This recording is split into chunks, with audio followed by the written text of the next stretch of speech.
Hello and welcome to the only show that's also not the only show on the internet where one man subjects himself to the most immeasurable pain and torment possible, which is seasonal anime impressions. I go through every single show and I give an impression on it. Such an original concept, I know. It's your boy John Cena Gaming here with another incredible overview video. And you know the drill. In case you missed the last one, let me explain to you what I established last time. There are three things I look for in these first impressions of all these shows. Characters and character designs. I really emphasize this because I'm going to be spending hours of my time with these people and I better be connected with them at least to the bare minimum through like maybe an initial first impression because, impressions are important. Go up to your boss and, come in raggedy clothing and, eating like a can of beans in front of him. You don't do that. So, in that stead, I'm going to pretty much, take that into heavy consideration. And the next thing I also, take into consideration is visuals.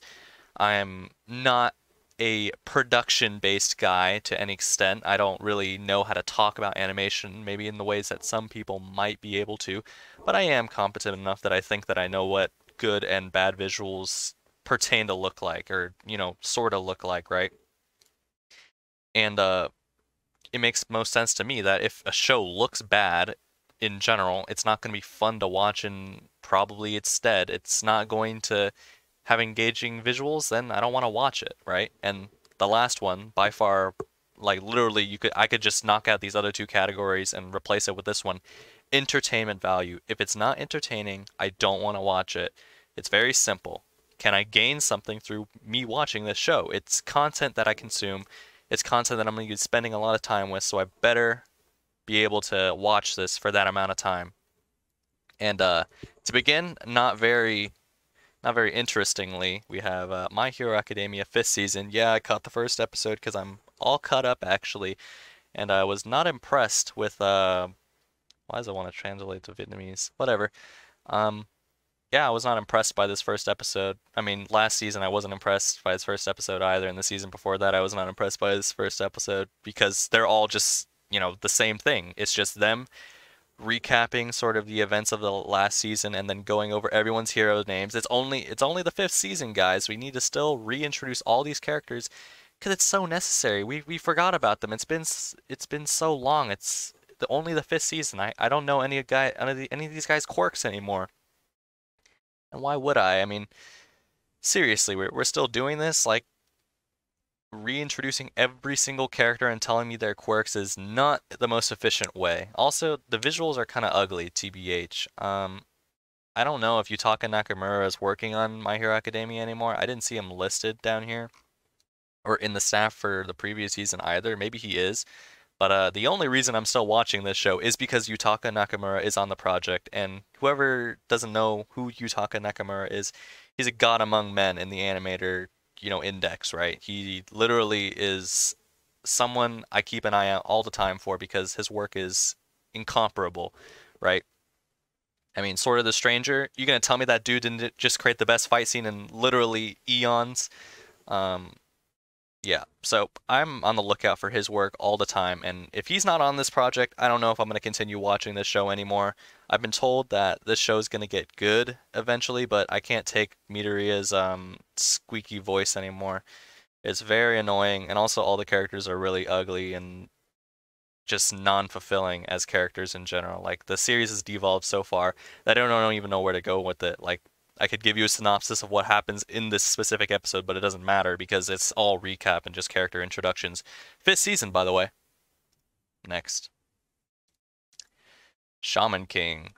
Uh, yeah, I didn't really like this first episode a lot because it was just weird. Like, they open with this really melancholic and sort of like eerie opening of this child being born, and like it's just weird. And then I'm not a whole fan of the art style as well, and I'm not sure it's gonna appeal to a lot of people, especially because like what it specifically does in the department of visuals is not really appealing to what I look for, especially because like I'm more of a modern day anime fan, so I like to have my anime just be, in that specific generic art style sometimes, or most of the time actually, because, I'm just accustomed to it now. I'm not a 2000s kid. I'm not accustomed to the Kyo Annie big eyes sort of thing. I mean, big eyes are still prevalent now, but whatever they're doing in Shaman King, I didn't really like. What did I say? Character designs and intro is terrible. Yep, that's exactly what I went over. Um, yeah, not really worth your time and not really worth the time of mine to go over it. Next is Godzilla SP, which I actually did complete a full episode of in the hopes that I'd see Godzilla in this first episode, and I didn't see Godzilla, so I was kind of disappointed. There's some hopes that I have here. I mean, otherwise I wouldn't have marked it as watching. I'm willing to give it another shot in the second episode because Bones and Orange are on the project, which Orange is responsible for Land of the Lustrous and Beastars, and then Bones is responsible for literally everything that everyone likes. Full Metal Alchemist Brotherhood, My Hero Academia, Soul Eater, like all of these, really popular and, you know, really shonen type shows. So I'm hoping to get a good product out of this, but it's kind of looking bleak considering I'm not a fan of the character designs at all, not a fan of the characters, not really a fan of the aesthetic either because I don't know how well Bones and Orange are gonna mesh together since Bones does like everything in 2D and then Orange does everything in 3D CGI. Um, I don't know how that's gonna go because when I saw the 3D model of the pterodactyl that comes later in the episode, I was like, okay, this is just gonna look ugly in the future. I'm also not a fan of the conceit that this show operates off. I mean, this is an original show, so it's not like it's based off a manga or anything that I know of. It's like sort of a Ghostbusters type of show where like two guys are like hunting down, certain frequencies and stuff like that. I don't really get it. And that's kind of my problem. I just kind of want to watch this show just to see Godzilla in, hopefully 2D animated, but all signs are pointing it to be 3D animated. So I'm willing to give it like another episode before I get bored of it. And Trigger has a new show this season, and that was pretty cool. Because I really wasn't a fan of SSS Gridman when that came out, and which is also produced by Trigger. So when I saw that Hiroyuki Imaishi wasn't on this project, I was, losing hope because that's kind of the only reason I follow Trigger these days is Hiroyuki Imaishi because he's deadlifting Trigger.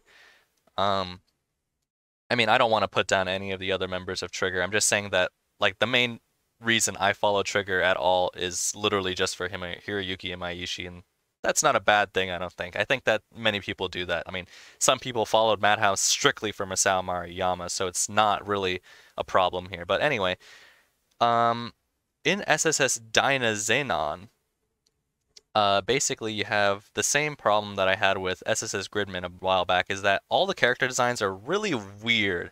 And they just don't really mesh together, especially the main dude who has different colored eyes and different colored hair, and it just looks like glossy garbage.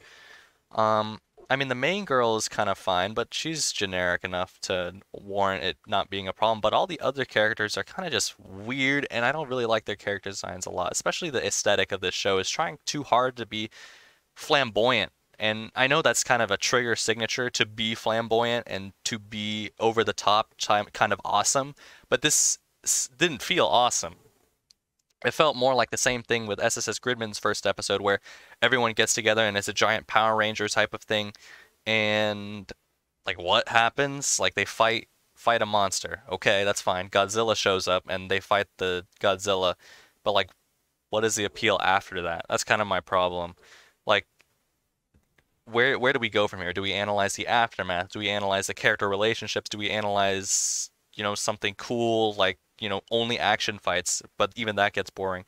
So I just didn't see a purpose to continue watching this show with all those thoughts flowing in my mind, in addition to it just not being a good, production overall to me at least. Next is Shakunetsu Kabaddi or Burning Kabaddi. Anyway, uh, this show is something else, man. Like it's a sports anime where the focus is kabaddi, which is sort of like a wrestling type of thing.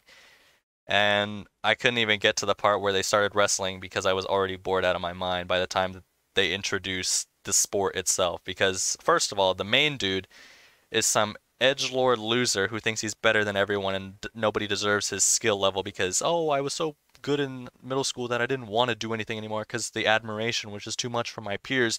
Blah, blah, blah. You're an edgy loser.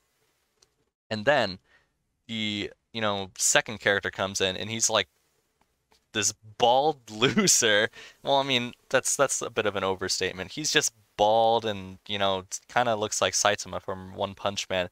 But his character design is so ugly. Like the model they used was so weird. I didn't really get it. Like he just looks so strange. And, they just talk like they're, infants the way they speak. Like the main dude is like a live streamer, which is actually kind of funny. He like live streams for an audience and like puts on this other persona and wants to hide it from people. And then like that's how he avoids his urge not to play Kabaddi. And I'm like, this is the weirdest plot conceit ever, and I'm not willing to watch any more of this. There's plenty of other shows out in order to fill my void of not watching this.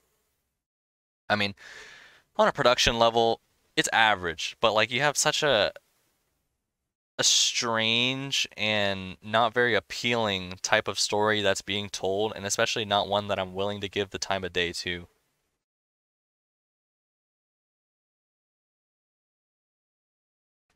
Next is Yakunara Mug Cup Mo, or Let's Make a Mug 2. I finished the full episode of this and then dropped it because like it was like not weird. It was like sort of a wholesome Chungus moment where you had like this girl whose mother died and she was like a famous potterer, or what do you call people that do pottery? Like potterists? I don't know what they're called. Anyway, she was a famous potterist and like her daughter is also interested in doing pottery, and then this is the whole conceit of this slice of life show where they're all kind of just gonna do pottery, and I just don't see myself watching a bunch of girls doing pottery, and that's kind of weird from a guy whose second favorite show is K-On, but hear me out here. I don't like the character designs at all. I mean, some of them are similar to K-On girls in some senses. I mean, you kind of have the dummy main character and like the really straight man black-haired character as well. But there's none of that initial interest I have in any of these characters, especially because they like feel so foreign, and especially because like making pottery is such a strange conceit for this plot to operate off of that I don't see it going anywhere. Where I can see a lot of things that could go its way in terms of like comedy if it like used pottery as like a sort of a backdrop to an even greater like funny, but I just don't see myself watching a lot of this because of one, like the characters are really kind of annoying actually. I actually didn't think they were as representative as I would have thought, you know. I guess are they high school girls? I forgot. They're like middle school or high school girls. I just can't really see myself watching this show with this type of conceit. Even though I watched the full episode, I wasn't really impressed with its visuals or its story because they switch around a lot. They turn it from like a slice of life to like borderline drama because when the little girl or the girl, whose mother was a potterist, tells her dad, "I want to be a potterist," her dad goes into this like depressive drama, melodramatic, letdown, like, "I'm gonna go pray to your mom," and blah blah blah. I don't, and it's just like, what? Make up your mind. Is this gonna be a happy, sort of wholesome Chungus show, or is this gonna have some weird backdrop drama stuff going on behind the scenes? Because I'm not down for that. Because like the strange thing about this is that all this needs to make sense in due time and not through the first episode. You can't just drop a bomb like that and then just switch around midway through the episode, like going happy, fun time, slice of life moment, and then boom, bombshell. "I don't want you to be a potterist because your mom was a potterist and she died. Boo hoo." That's something else, man.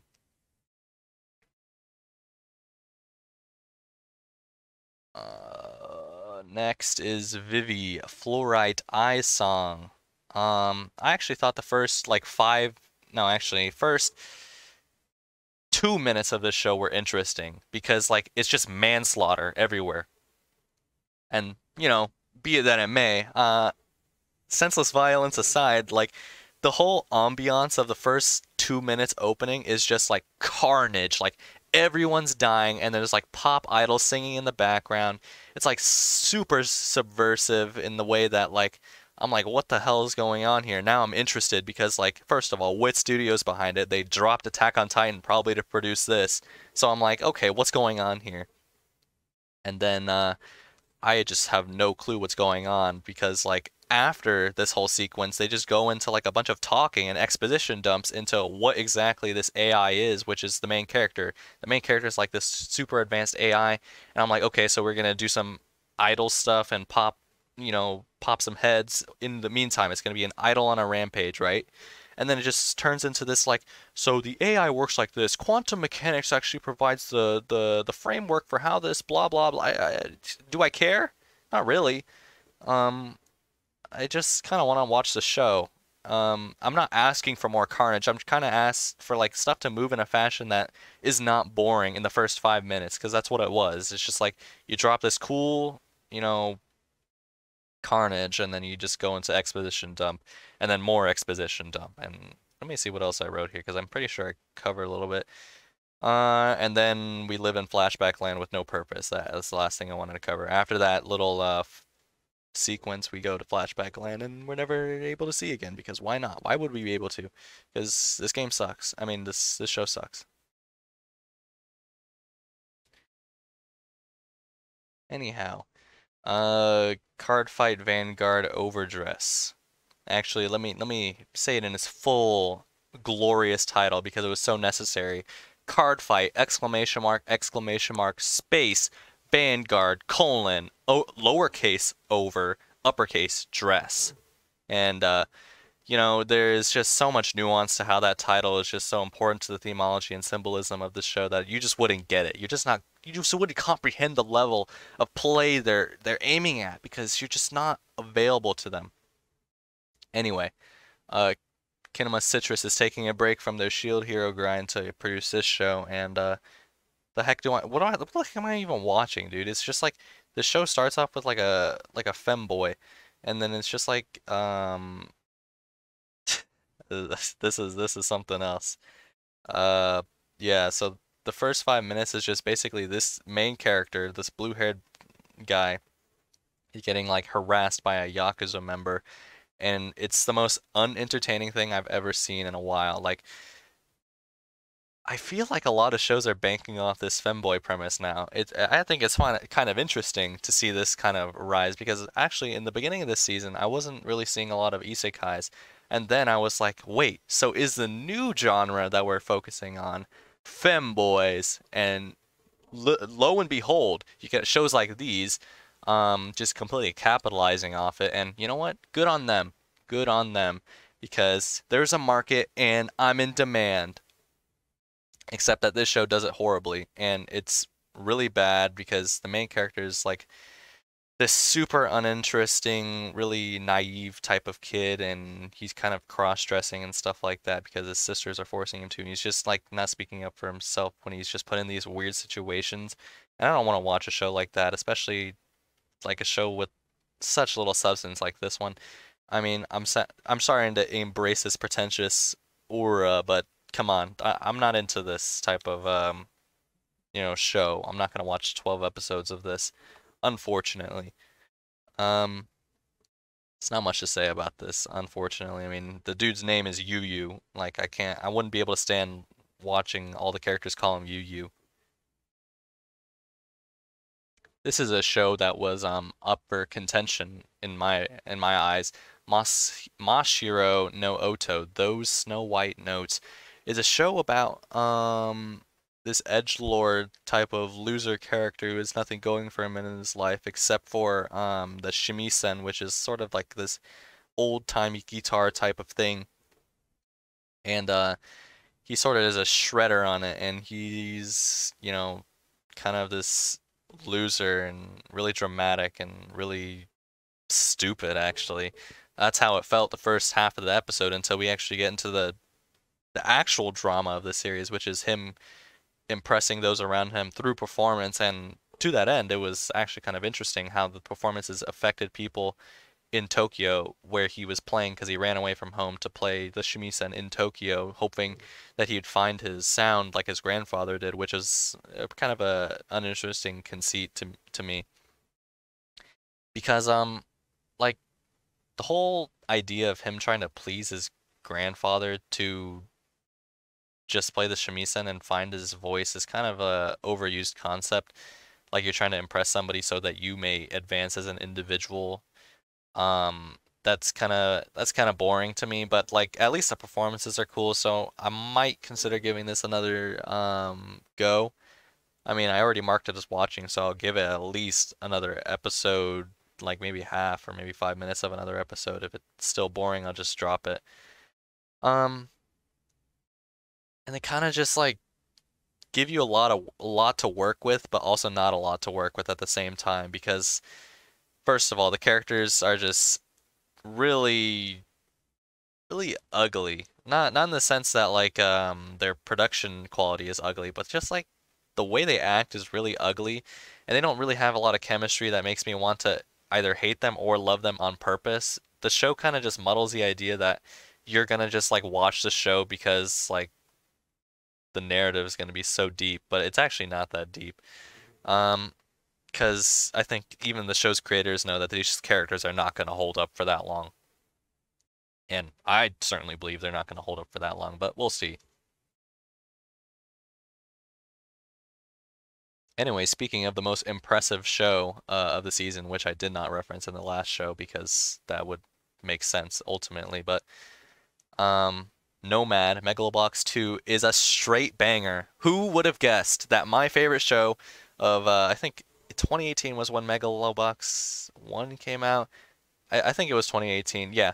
Um, Now we got Megalobox 2, and it's coming back as a banger. I can't say anything bad about it. Everything about this episode was really well directed and choreographed, from the boxing match to the music to the way the ambiance was just so alluring for you to watch the show and complete it to its end, all from the first episode. I was in tears. I was on my knees talking about how this episode was just a God sent miracle. There's no way that a show that this good exists. There's actually no way a show this good can exist in my mind. Like, I'm telling you, if you're not watching this show, you need to binge the first season immediately and then watch this show because you're missing out. That is what I'm going to tell you right now. Because what I can say is that I'm not a guy who likes a lot of sports anime. I'm a guy who kind of ridicules them a lot because of the same plot conceits that go over and over. Plot armor, basically they win every single time because the power inside them is too deep for them to lose, right? But in this one, although he does have plot armor to an extent, and this goes for the first season as well, it's not as though plot armor is the only conceit that you have to be disagreeing with because it actually works to advance the plot in a way. Like the more he fights, the more distressed and more discernible he becomes as a fighter, and this is all culminating in the second season where he is a distraught fighter because he's basically only one. He's the strongest dude on the block, and this is the turmoil that he must face in order to overcome it. He's addicted to meds. He's addicted to painkillers, drinking, and also he fights people for money because he just can't find any other way to live in this new world that he's found himself in. And I love this conceit. It's just so amazing. Um, I really can't gush about it anymore. I mean, I've only seen one episode. I mean, how far can I go to really gas the show up for more for you to watch it? Like, go watch the show. If you liked Megalobox 1, you will literally be impressed to no end. I can pretty much guarantee that. Um, and if you are a new viewer, go watch Megalobox 1 and Megalobox 2 is right here. It's airing right now. You don't even have to wait. You can keep up with us while you watch it. Yeah.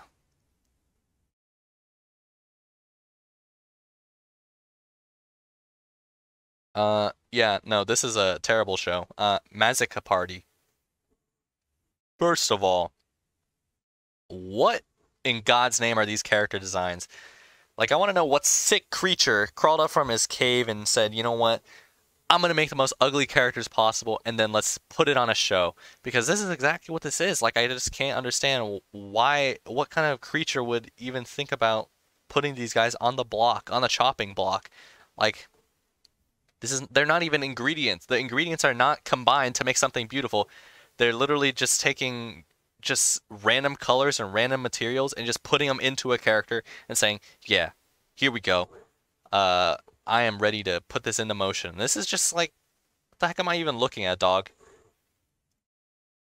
What did I even write? 3-minute drop. Characters and whatever this is was bad.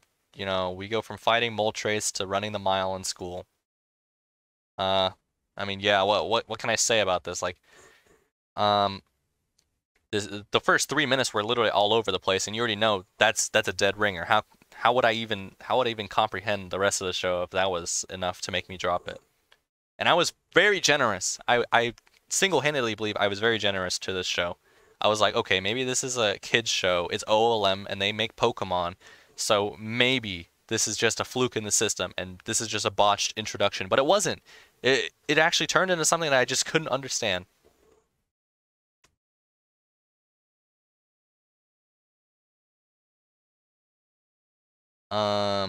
Dragon, EA, Wokow, Co.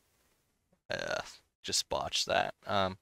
Dragon's House Hunting, or Dragon Goes House Hunting, is a show that is not very funny.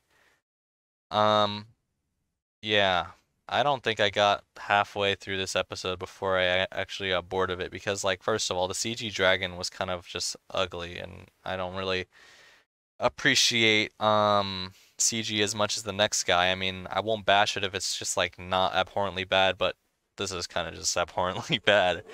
Um, like this is like a light novel conceit gone bad because like although this is even a light novel, this is a manga. I don't see how this is even remotely popular to get adapted. Maybe they just adapted because they could.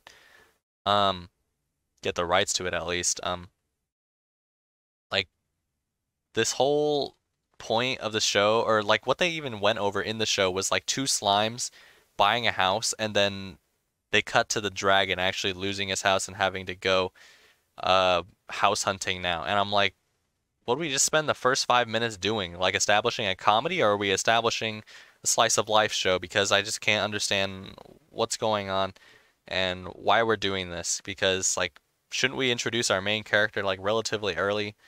Um, I mean, hey, it's up to you. I mean, you're the creator of the show. Like I just didn't like any aspect of the show, especially not its visuals, not its characters, because Dragon has a really squeaky and annoying voice. It also just wasn't entertaining at all. Like maybe the first 3 minutes were like borderline entertaining because two slimes were talking about some real life issues. Like, oh, I hope there's enough space for the kids in this new house. Like, it's not even the main character we're talking to. It's two bunch of off characters that we're listening to. So, like, that was a miss. Sayonara, Watashi no Cramer, or Goodbye Cramer, is a show that came out, and the visuals are so ugly, I just couldn't stand to watch 5 minutes. I'm sorry. Like, they over. I don't even understand. Okay, so here's the thing. When you draw lips on these anime characters, I fail to understand why some people think it's trendy to draw the lips without actually making them, like, look even remotely decent on the character. Like, take a look at a show like Your Lie in April, right? I hate that show, but I will say their lips were drawn at least semi-competently, and not the generic just like one line. They actually draw the features of lips. But in this show, they kind of just layer a lip onto a person and then say, "I'm done." And then they just kind of just let the characters speak from there, and it just looks horrible. Um, Also, like, the characters in this one scene were phasing through the wall, like phasing through a fence. like the guy who was in charge of overlaying the fence, like they drew the frame where the two girls were standing and watching the soccer game through a fence, right? And then the guy who had to do the post editing had to overlay a fence on there, and he simply just forgot that they just people's faces don't just phase through fences. I think he forgot that crucial information. Because that's exactly what it was. Like I feel like this is just kind of lazy in a way. Um, I mean, well, there's nothing else I can say. Like I wasn't impressed by anything on any level, and I'm also just not a fan of literally what this is. Like let this girl play soccer. They do this whole flashback sequence where the girl is like encouraged by her really poorly drawn coach to join the soccer team or like play soccer because not she's a man, or like not try to play soccer to be on the men's team, but to bring the hope back to women's teams, and that's cool as a message, right? But through that whole flashback sequence, which I already hate flashback sequences as it is, like it already looks terrible. Like it looks terrible on top of that. Like, okay, dude. I'm done. Just done.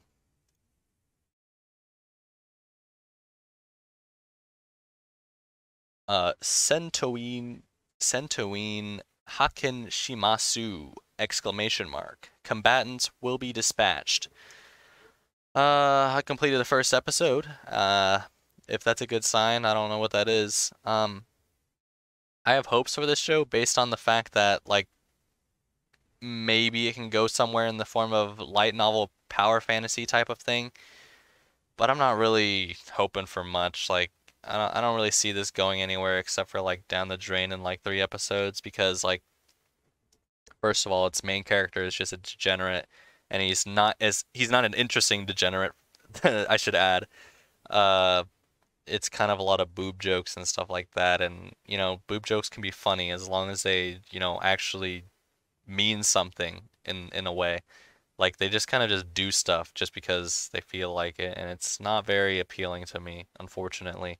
Like sure, the character designs are indeed a little bit cute, and there's like a Mega Man reference in here where they're like explosion.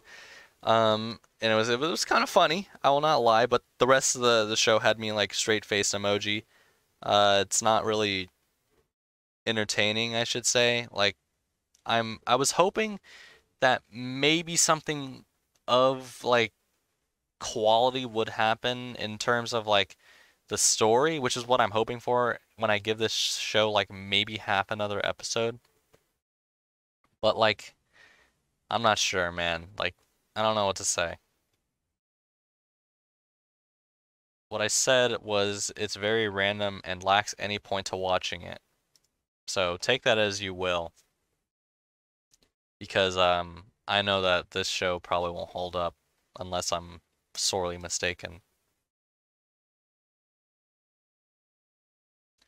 Koi to Yobu ni wa Kimochi Warui is a show that exists, and I didn't like it because I'm the guy who doesn't like anything, apparently. Um, basically, uh, what even happened in this show? Oh, I just said unwatchable because the main guy's microphone is on 5% while everyone else is at 100%. Oh, so I literally couldn't even watch this show because the studio messed up the mic quality so bad that you can't even understand one of the main oh yeah, I remember this guy. His mic quality was so low that you could literally not hear him. And then this girl was like yelling compared to him. Wow. 7.07 by the way. Um uh, yeah. It's just awesome. Uh yeah, I'm not even gonna bother trying to explain what happened here because I literally could not even understand. And by the way, actually, I don't even understand Japanese, but I'm not gonna watch the show if that level of quality is assured. Like, I'm not gonna watch a show if I'm listening to literally one guy speak as quiet as a mouse while the other girl is speaking, as loud as an elephant, like comparatively. Like, even though I don't even speak the language, it still just is jarring and just immersion breaking at least. I mean, a show like this, I'm probably not going to have any immersion, but like all in all, it's not something that I want to do. 7 Knights Revolution, Eiyuu no Keishousha. 7 Knights Revolution, the hero's successor, in inglés. Para en inglés. I was actually interested in this show for a little bit, actually, because it had an interesting opening with like how the main girl sort of is this formative like magic girl. I don't know how to explain it. Like I wish the show just minus this Nemo guy because he's just a whiny loser. It just focused on Faria and just her annihilating the competition and going over like her doing all this cool stuff and like transforming into her alter ego and stuff like that and sort of doing all this magic and stuff like that. That would have been cool because I thought the production levels were not bad. I thought that the character designs were pretty cool. And I was entertained every moment except when this guy was in the frame. So take that as you will. Like I don't really see myself watching it because that guy is in the picture as a main character. Like he's not the type of dude I want to watch.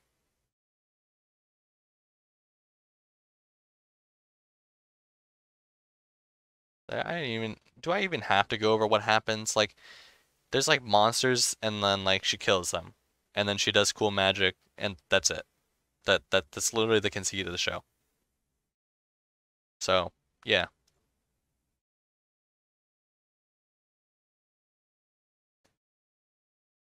Hige wo Soru, Soshite, Joshikousei wo Hirou.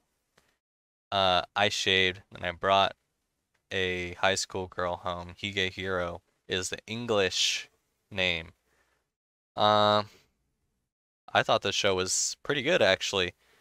It's got some merit to it, especially in forms of like, you know, initially subverting my expectations from like sort of this trashy light novel show between like this 26-year-old dude and like this high schooler, but like it was actually turning into like this sort of dramatic type of series, which is interesting to look at because only in fiction you can get these type of scenarios where like a girl that's in high school and a guy who's like 26 takes this girl in and it's not supposed to be comedic and it's not supposed to be like perverted or anything. It's just supposed to be like a wholesome chungus show. And I actually liked it.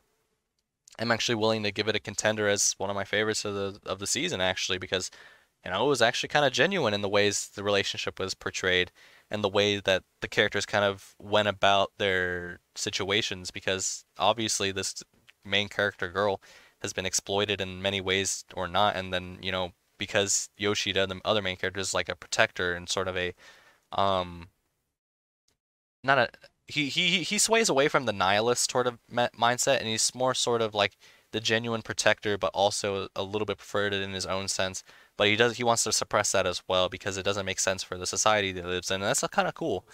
I'm looking forward to the new episode or like or the new episodes already. I just haven't watched it but like I'm more than willing to give this one more than a chance because it had such a mildly endearing first episode.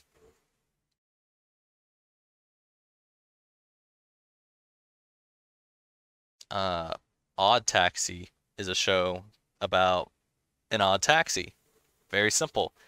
Basically this walrus character. I gotta say the art style in this show is not very great because like although it amplifies a lot of color and stuff like that, it's just not like something I would watch because it's an interest or like or like a weird art style. It's not even in a weird art style. It's just sort of in a different one. Anyway, the conceit of the show is not interesting at all. It's sort of like this walrus guy getting weird people in his taxi and then sort of creating side stories out of this weird taxi situation. At least that's what I got from watching the first episode. Uh, Except that I didn't even watch the full thing. I just watched like the first situation and I was like, okay, this is not very interesting because it's just him literally driving this hippo around, and they're kind of just talking about how to go viral on Instagram, and it's kind of just like, okay, like I'm not interested in this at all. So get me out of here. Um, yeah, I mean, I don't know what else to say. Nothing else. Seijo no Marioku Seijo no Marioku wa Bano Desu. The saint's magic power is omnipotent. This is our first isekai of the season that I'm covering, even though earlier I said that, there weren't many isekais. Well, I was wrong because sometimes I can be wrong. And anyway, this girl is sort of like gets isekai'd, right?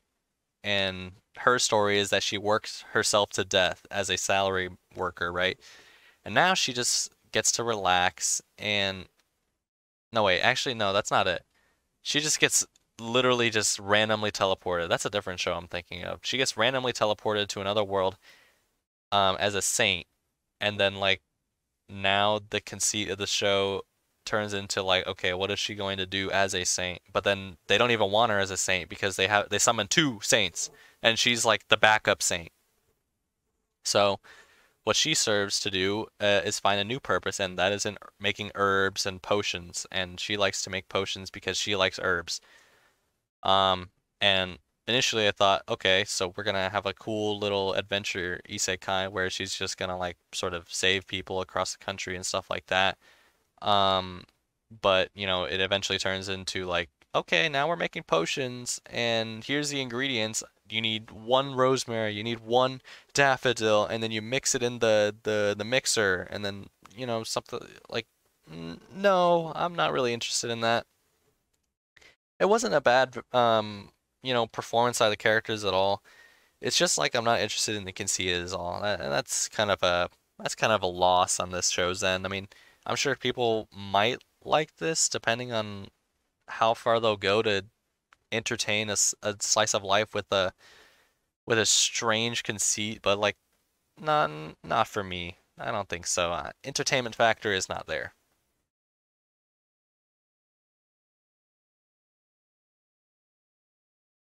I can't watch that because I never watched the original, and I can't watch this because I also never watched Slime Isekai in full.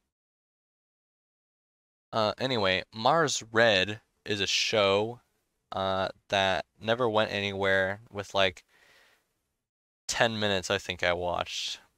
Um, Basically in the beginning they just give you this huge exposition dump that I don't care about, and then like segue that into like another boring like sequence where they're interrogating this woman.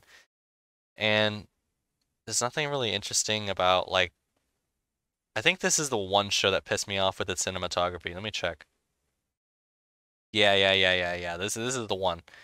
Anyway, the world of this show really made me mad because I felt like it was ripping off Violet Evergarden without any care of like actual world building.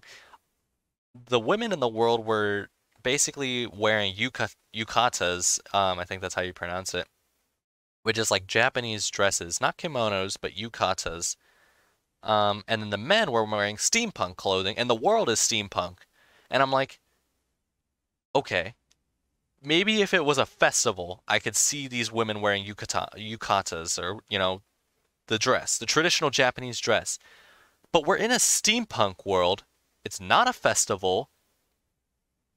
And why the hell are they wearing yukatas out of everything? Like, literally everything. I mean, I can't imagine someone, just every single woman on the street wearing that just because that's the normal clothing they wear. That's not true.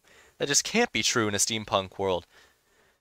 Ah, it's just so uninteresting. In addition to that, they do this literally useless cinematography. Like they try to go full Akiyuki Shinbo on you when you don't have anywhere the visionary capacity that Akiyuki Shinbo has.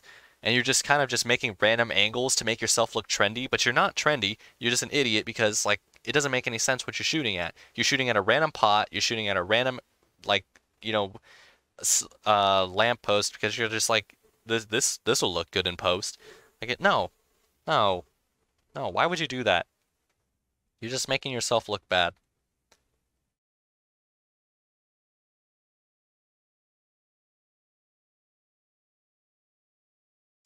Super Club is a show that also came out this season. Like I don't really understand why they made all the characters like Snow White. They just made them literally so pale. It's like Michael Jackson up in this crib. Like I don't really understand the character designs behind this. Also, it's like sort of this dramatic show that's also like really weird.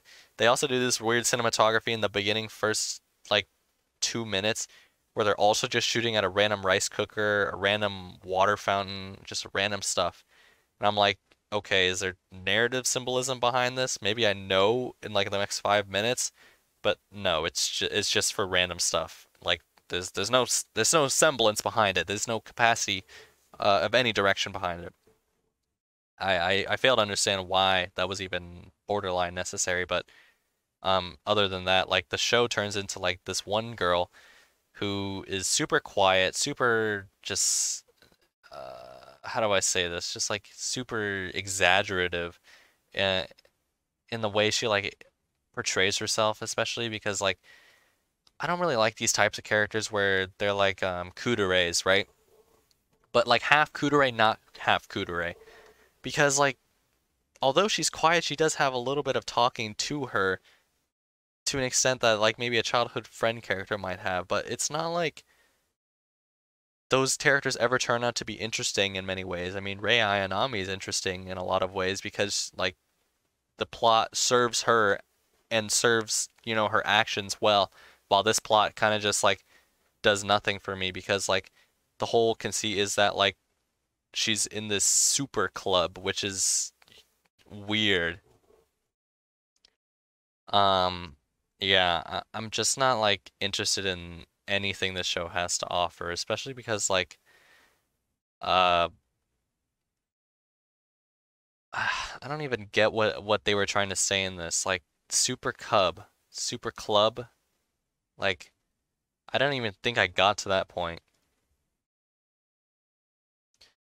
Uh yeah, I dropped it in 4 and yeah, the production value sucks. I mean, I already covered that, but I mean, no, not worth your time. Kyuukyoku Shinka Shita Full Dive RPG ga Genjitsu Yorimo Kosoge Dattara. Full Dive colon the ultimate next gen full dive RPG. Oh no. Yeah, that's a mouthful. Uh Basically this show is like MMORPG Sword Art Online and like it just I'm pretty sure the reason I dropped this was literally because they dropped a whole bunch of MMORPG lingo on me and I didn't care. Let's find out. Yeah. We open with the most asinine VR MMORPG, the lingo jargon, blah blah blah.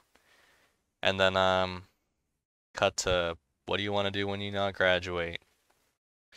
What do you want to do or what are you gonna do with your life? You're gonna graduate soon. What are you gonna do? You need to tell me. We need to write this down and stuff like that, so we can set you on that path. And then the whole show's gonna operate off the conceit that no, I'm gonna become an MMORPG gamer and get my skill points up because skill points. I gotta spend it on my new sucking at life skill.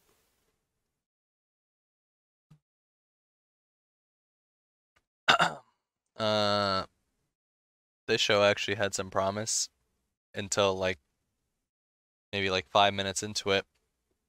Joran, the Princess of Snow and Blood, was actually visually interesting for like the first 30 seconds, and I thought, damn, are they gonna go this entire show with this cool and expressive and really intense art? No, because nothing ever goes my way. Because why would it? Um, they instead changed a more approachable art style that probably wouldn't cost them as much money. I mean, I've never even heard of Back in Record as a studio, so it was kind of a false hope for me. But I don't even look at the studios before I start any of these shows anyway. I kind of just go into them thinking, oh, it's gonna be good. I don't really know what the show's gonna be about, but you know, yeah, this is awesome. I don't really think that, but this show is about sort of something. Like my problem with this show turned out to be like it started as this action scene, right? A really entertaining, fight between this assassin lady and then this other dude. And then it turns into a slice of life. Then it turns into like half-gated romance. Then it turns into a prostitution, a commentary on prostitution. Then it turns into a globe-trotting assassin show, which I'm like, what is even going on? I'm losing my mind. I don't even know what to do with this show. Like, okay, pick one genre and just do that for the entire episode, unless you're competent enough to not do that, right? If you're a really talented director, do as many genres as you want, as long as you're doing them to an extent that makes sense. Like, they're just skipping around. I don't even think I made it past 10 minutes in this show, and we already encountered 4 different genres. I don't get why we do this. It's just not something that's... It's not interesting, first of all. It's not entertaining, second of all. And it's also just confusing.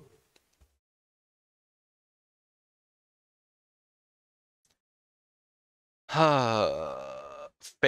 Ranmaru, Anata, no Kokoro, Otasuke, Shimasu. Yeah. I'm pretty sure this was the Acrobat show, if I'm not wrong.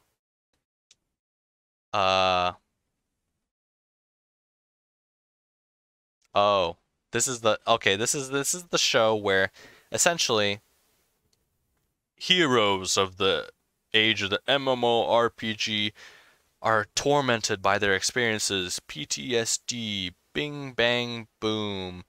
And then essentially the show is to heal their hearts through drinks at a bar, like a coffee shop type of thing, and it's all these femboys running this sort of bar, and they're like, yeah, we'll give you the power of coffee to heal you, and then bada boom, bada bing, you can get back in the fight, and then, yeah, we're gonna do that stuff because we're good-hearted people, and I don't even know. I got like 3 minutes in, and I'm like, okay, I'm done. Whatever. Like, it's a nothing show to me. Nothing.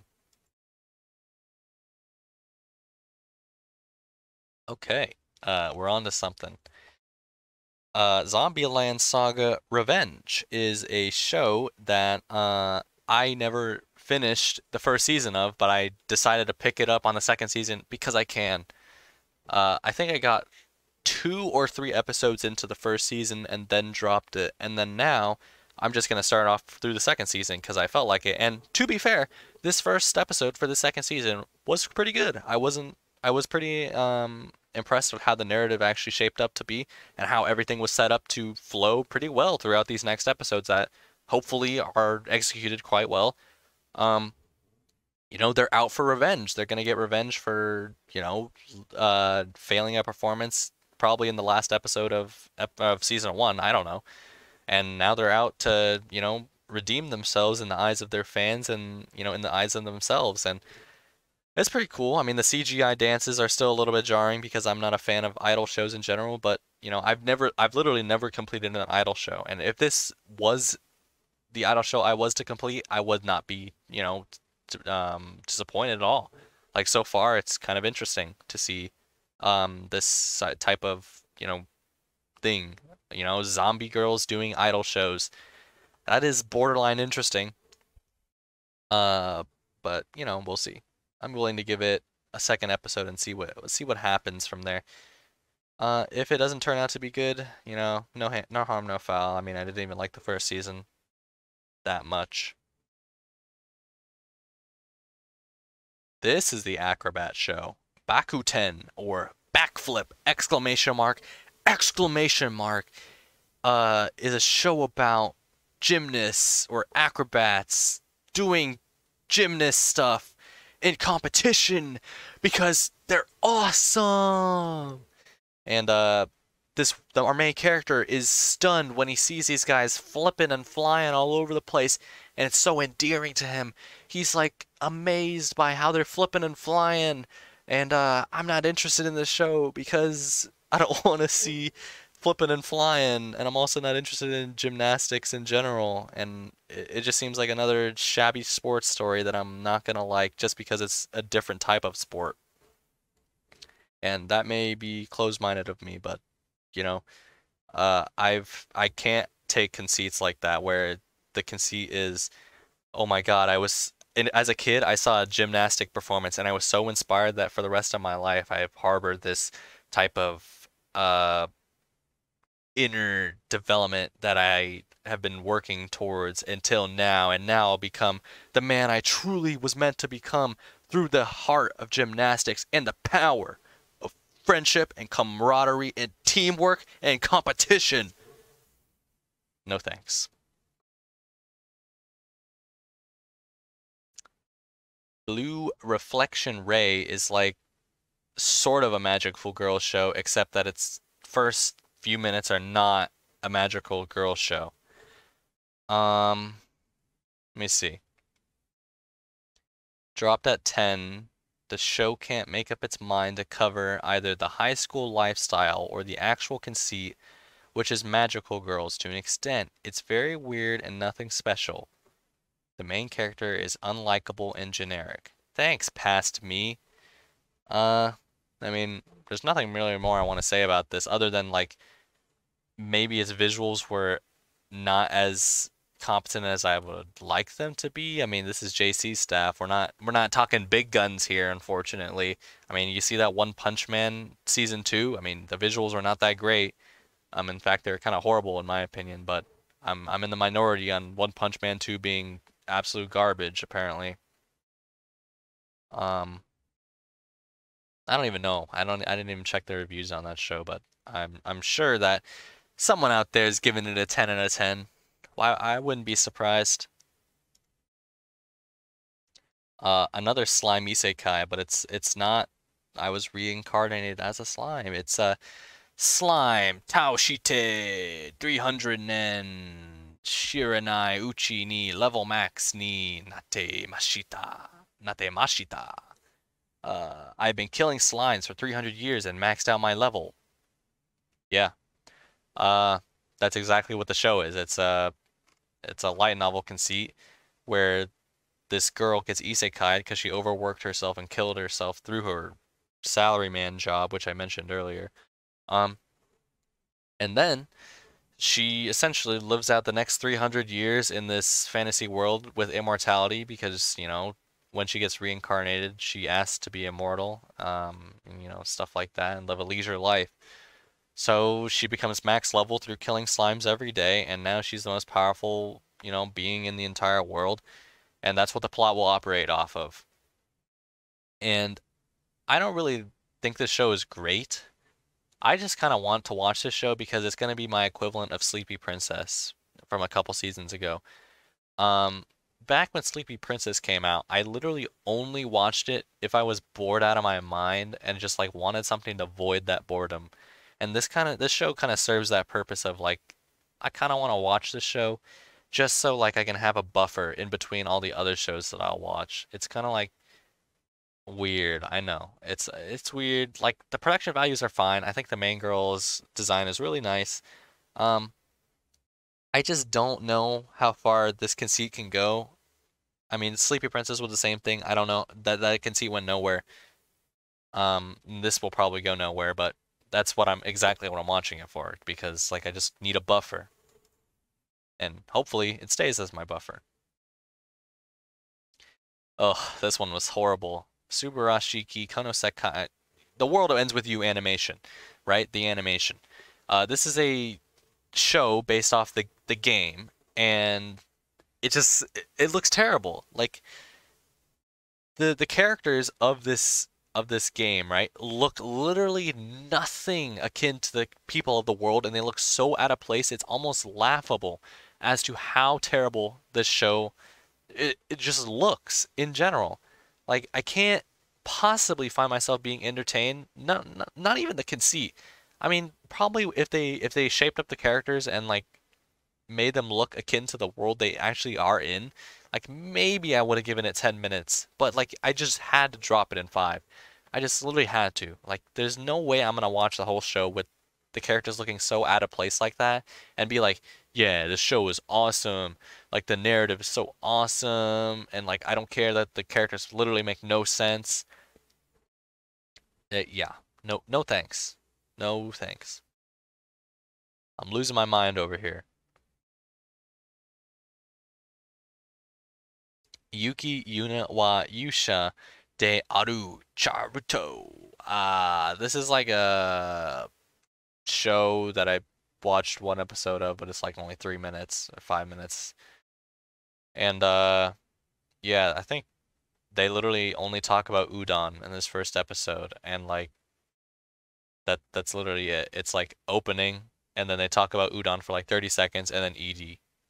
That's literally it's just a chibi show that no one's gonna watch except for a few devoted fans. Like how many members does this thing have? Actually, it's 4,000 members. God damn, no way. Uh, hey, you like what you like, I guess. Here's a popular show of the season, Nagatoro. One episode. I finished the first episode in full, and I just, oh my God, how does anyone like this show? Is that even a hot take? Like, I was just straight face emoji this entire episode. It was not funny at all. I mean, I may have cracked maybe like a little smile at the Among Us sus moment, but like, come on, come on, you fooling anybody with this? Like, no, no. Like, there's no way that anyone can find this sadistic brat it funny to any extent. Like, I just refuse to believe it. It's just AI. AI people are laughing at this. Like, there's no way. Like, the main dude is such an unlikable, like, whiny loser that's not even like borderline comedic in a way. He doesn't provide any of the comedy. All the comedy is supposedly derived from Nagatoro, who provides all of the substance for the show to operate off of. But even that is just how is it even possible to find this show funny? Am I just a loser that doesn't understand comedy or something? I mean, eh, take it as you will. Like my favorite comedy show is Key and Peele because like, dude, the show is funny. And then this show, uh, somehow some people find funny. I just cannot see how that's even possible. Um, yeah, something else. The creatures of the deep went really far to make this show. Um, by the way, like the production isn't bad on this show. They like put like more effort into this than like most slice of life comedies. But like, the whole point of this is comedy, right? You're watching this because you want to see this girl bully him in a way that is comedic, and it's just not comedic. And if I don't find it comedic, I'm not watching it.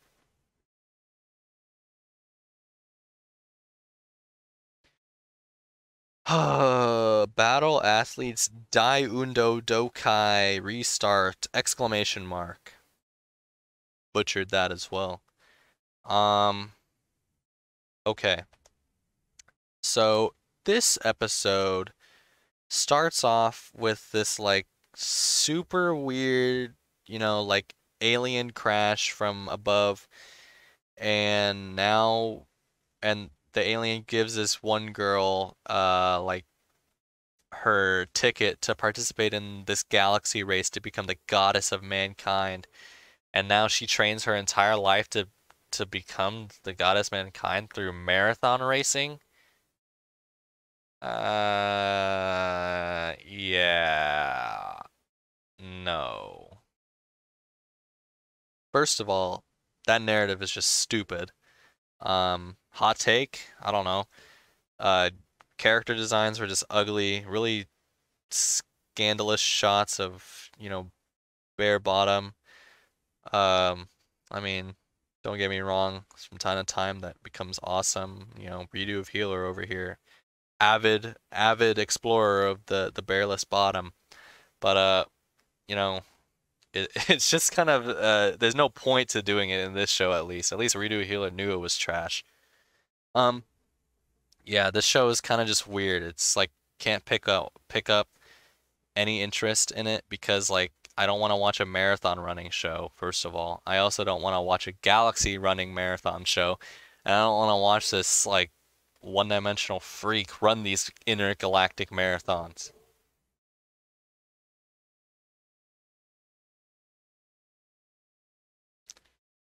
Eden Zero is a show. I feel like I've said that like a million times. Butthead McGee is a show that, you know, why do I keep saying that? Such a weirdo. Eden Zero. Um, I don't. What did I even say about this show? The faces look terrible. Production value sucks. Yeah. I mean, do I really gotta say anything else? Another JC staff show? God, these guys are on fire with the terrible production. You guys are on fire!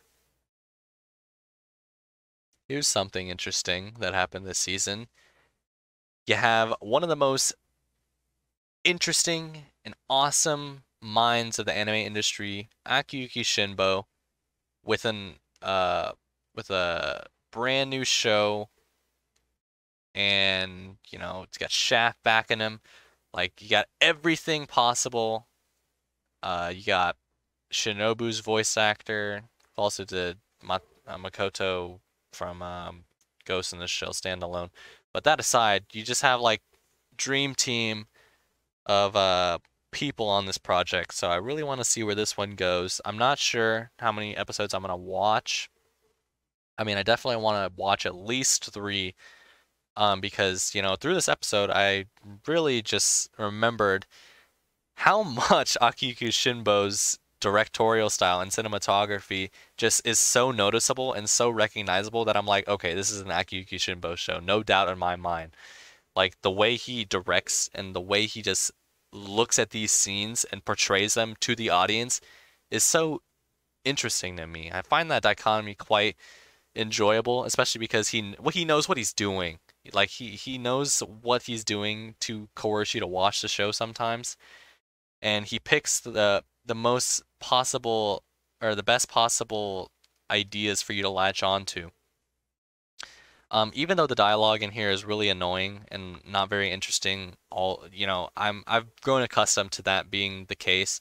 Not with Monogatari in general, because that show is kind of akin to where this show is at, especially with like the long-winded speeches and stuff like that, expanding on certain ideas and stuff.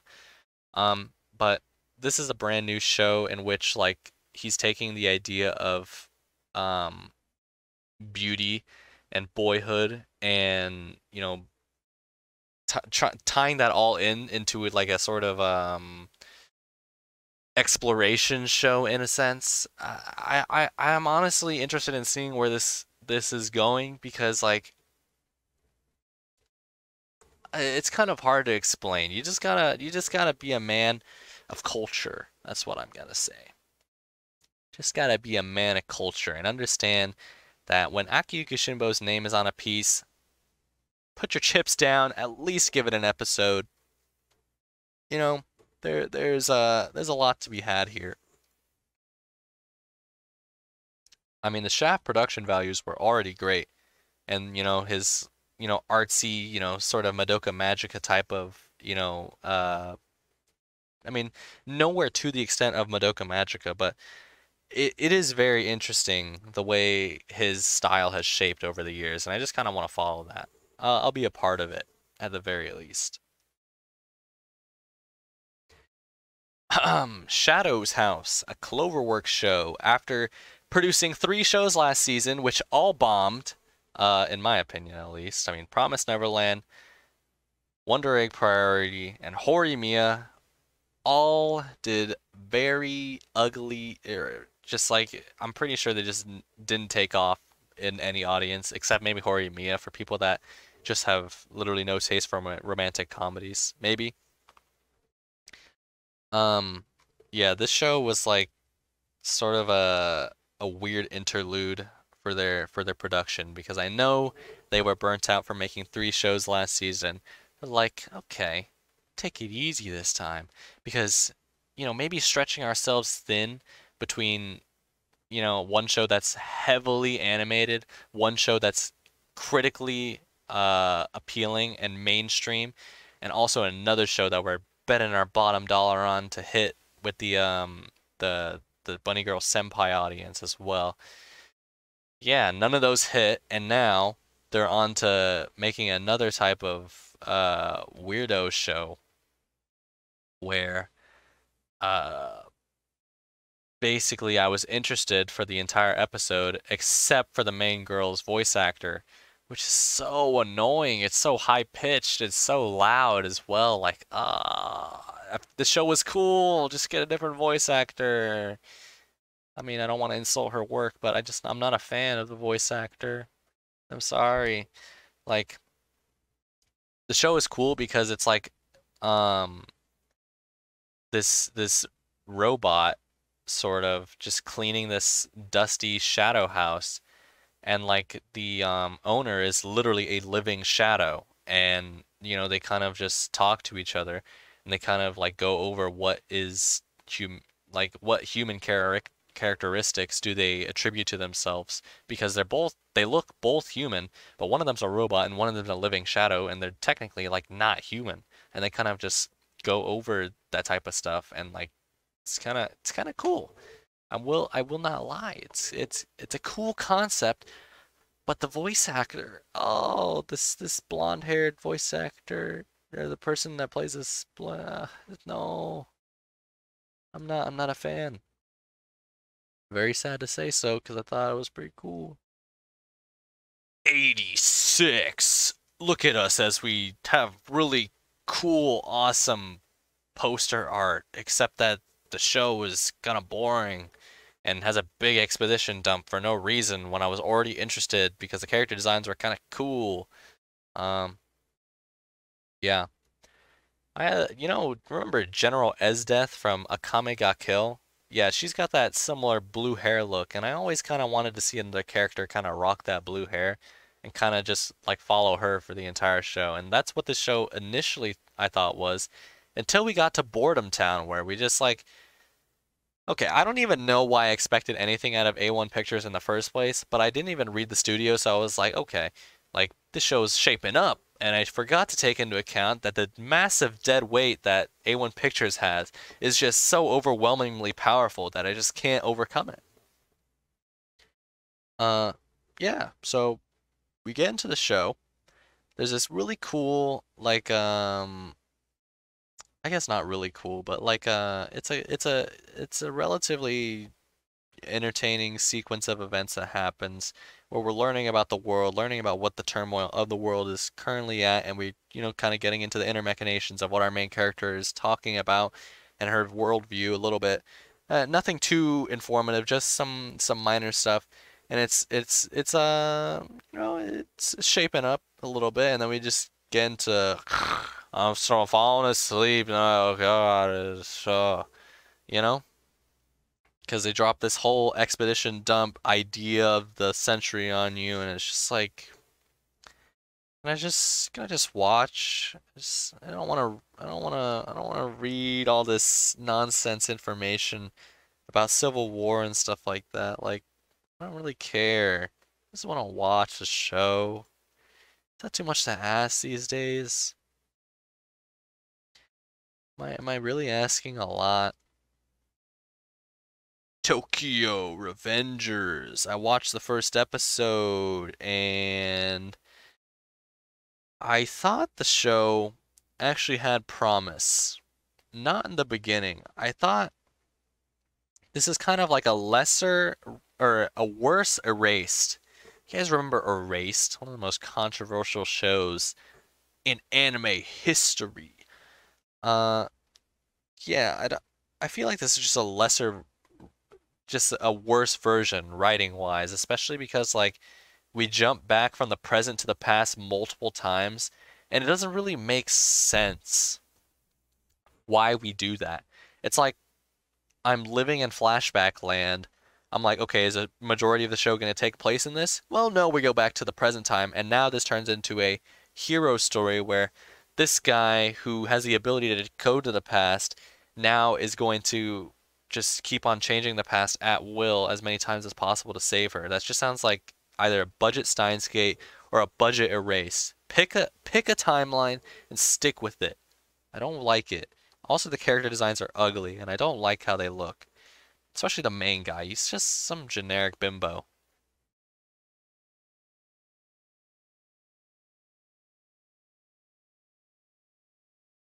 Uh, Guma, no, Gloomy. The Gloomy, the Naughty Grizzly is a show that was 1 minute long, and I mean, truthfully, it was just this bear just absolutely destroying this little kid. Like he just bloodily murders this guy to oblivion. I'm like, damn. I mean, there's nothing going on in this show, so I mean, it was kind of funny for like a second, and then I just like, okay, I'm moving on, and that's that show.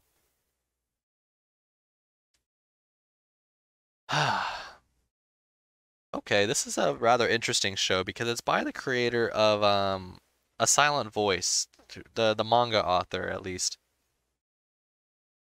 And this show is kind of a cool thing, especially because like they started off the show really embarrassingly expository, right? And they're just dropping all this information on you. And then as we watch the episode, the drama elements and like the flow of events becomes more and more interesting because like you're kind of wondering what is going to happen. And I was wondering what was going to happen. And I kind of liked how that was happening in my head because like it's not often that I get a show where I'm like, okay, what is going to happen to our main character now? Because like uh he dies in the first episode. And I'm like, damn. And then the wolf who is like watching this guy is kind of like I don't know how to explain this without like I mean I've already spoiled it, so no point. Like basically like I like the character dynamic here, especially because like the character dynamic is over after this first episode, and I'm kind of interested to see where this goes, especially because like the whole show is going to bank on this idea that we're going to have to learn new experiences in tragedy, in probably more stuff like I don't know, maybe love or something. I don't know. And I'm kind of interested to see where it goes. TBH. Swipe up for TBH. Fumetsu no Anata-e to your eternity. Uh yeah, I'd say give it a watch. It's up there in the best shows of the season. Maybe. Osana Jimi ga Setai ni Makeni love comedy. The rom-com where the childhood friend won't lose Osamake. Yeah, this show is trashy. This show's generic. This show is like literally no substance. But I watched the whole episode and I'm willing to watch more because of that reason. Kind of grown akin to watching, as long as it's like entertaining to an extent, which this show like mildly was, barely was entertaining. I'm willing to watch maybe more because I like trashy stuff. I like watching this trash because, first of all, the character designs are sucky, they're generic, but at least the vocal performances are not bad. I mean, I'm fine with that. Doga Kobo, I mean, you've done better. I can easily say that, but I'll watch this too. If you really want me to, I'll support you. I'll watch this trash. I'm a willing. I mean, I already watched through like every other seasonal trash. Why wouldn't I? I got nothing better to do. Cestus, the Roman fighter. Uh, yeah, no, this is immediate drop, like less than 3 minutes drop. It was just like, CGI in this weird Babylonian type arena, and then like I don't know, dude. Like, it's not gonna be interesting, I'll tell you that. Plus, why would I watch a boxing show? Because this is what it is. It's a boxing show in the Roman Empire. And why would I watch this when Megalo Box exists? Yeah, I thought so. It's all CGI, and although there's nothing wrong with CGI, as I said earlier, as long as it's not gruesomely appalling, which a show, eh, borderline, you know, just why would I watch it when Megalobox exists? This season. Literally this season. Alright. And that is literally every single goddamn show of the season. I can tell you with confidence that this show, or this season, was actually competent. Nah, I'm just kidding. It was entertaining. So, I mean, how many shows did I even I got 1, 2, 3, 4, 5, 6, 7, 8, 9, 10. 10 shows that I got past screening process. I mean, well, what can I say about that, dog? That's a lot of shows. I mean, I'm gonna drop like probably 7 of them, but that is a lot of shows that got past screening. So let's go over um what shows I thought are the best and the ones you should probably check out. Top of the list, Megalobox 2, undoubtedly. I will never stop gushing about Megalobox 2 because it is, or I mean Megalobox 1, because oh my God, how does that piece of entertainment exist in today's media? Like, it's so good it shouldn't exist. And now they have a second season with the same staff and like the same. Oh my God, who made this and who wanted to make who wanted to make this first of all? I know this is a love letter to Ashita no Joe, but like, how does this get green lighted and then oh my God, it's just something else, man. So yeah, top of my list, Megalobox 2. Secondary, uh, where's that Runaway Girl show? I think that's probably at the top of my list. Yeah, this one.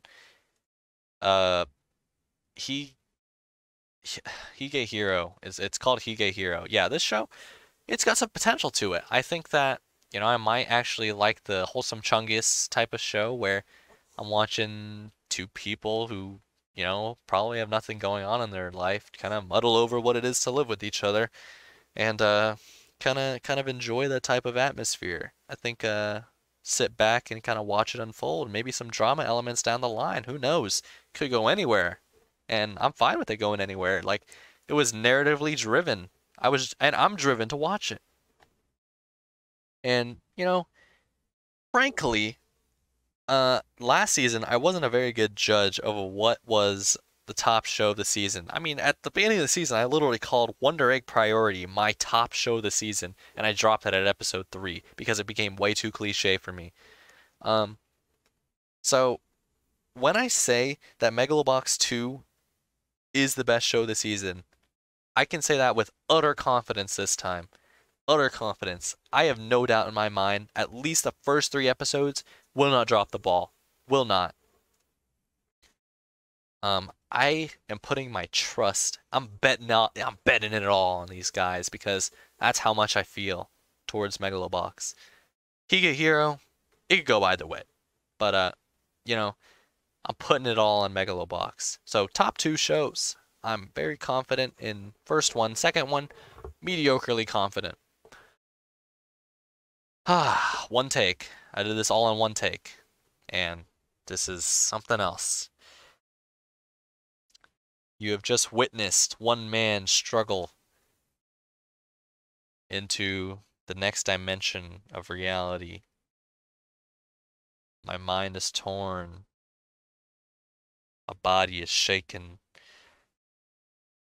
D'Angelo, Unshaken, is a song that I want to play right now because I'm tired and I can't take this seasonal anime poo poo.